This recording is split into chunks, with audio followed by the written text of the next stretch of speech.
শ্রী গোবিন্দ, শ্রী গোবিন্দ। আমরা এখন জানবো ভগবান তার 22 নম্বর শ্লোকে আমাদের কি জানালেন। বেদানাং সমবেদহস্মি দেবানামস্মি ভাষবঃ ইন্দ্রিয়াণাং মনস্যস্মি ভূতানামস্মি চেতনা।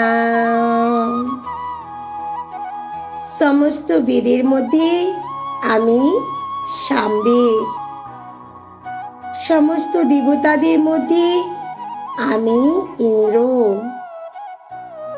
সমস্ত ইন্দ্রিয়র মধ্যে আমি মন এবং সমস্ত প্রাণীদের মধ্যে আমি চেতনা।